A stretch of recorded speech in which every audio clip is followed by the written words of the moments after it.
Imagine 20% of the world's oil supply suddenly grinding to a halt. That's not a hypothetical. That's what's happening right now in one of the most critical waterways on the planet.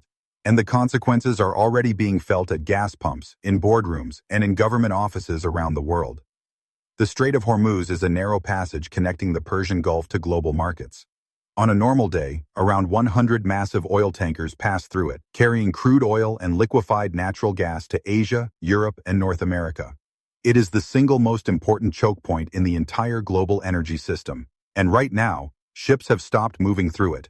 Rising tensions involving Iran have pushed shipping companies to pull their vessels back. Insurance providers have raised premiums to levels that make the trip economically impossible, or pulled coverage entirely. Naval activity in the area has surged, and commercial ships are simply avoiding the route. One tanker was already struck and set on fire. Others watched the attack from a distance and decided the risk wasn't worth taking. The result is something energy markets almost never see: silence. According to maritime reports, nearly 200 oil tankers are now stranded across the Persian Gulf and surrounding waters. Some are anchored near Dubai. Others are drifting cautiously across the region, waiting for the situation to change. Each one of those ships is carrying millions of barrels of oil that cannot reach global markets. And it's not just the oil. There are people on those ships, thousands of seafarers, crews from across the world, sitting in limbo with no clear timeline for when they'll be allowed to move. One crew member described watching distant explosions light up the night sky while their tanker was still loading crude. GPS signals dropped. Communication systems began failing. Fighter jets flew overhead. Eventually, the ship left port with over 1 million barrels on board, and then just stopped, anchored, waiting. Food and water supplies could last a few weeks, but no one knows how long this will actually last. Maritime organizations say seafarers are often the forgotten people in geopolitical crises, even though the entire global economy runs on their work. Now let's talk about what this means for the rest of the world, because the shockwaves are already spreading. Oil prices have hit $90 a barrel for the first time in nearly 2 years. Qatar's energy minister has warned that Gulf oil and gas exporters could stop production altogether within days.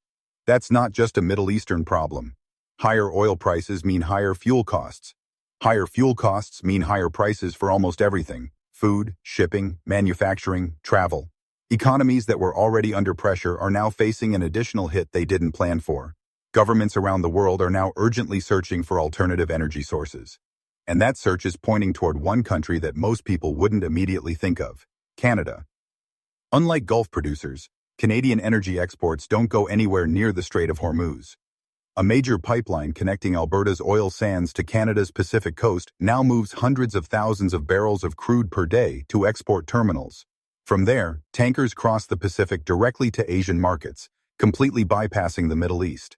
Canada also recently started sending liquefied natural gas from a terminal in British Columbia to countries like South Korea, opening up new energy supply lines that didn't exist just a few years ago. Canada holds an estimated 163 billion barrels of proven oil reserves, one of the largest in the world. Combined production from the oil sands and conventional fields is approaching 6 million barrels per day. That's a scale that can meaningfully help stabilize global markets during a major disruption like this one. For years, most Canadian oil flowed almost entirely into the United States, often at discounted prices because there weren't many alternative routes. That's changing.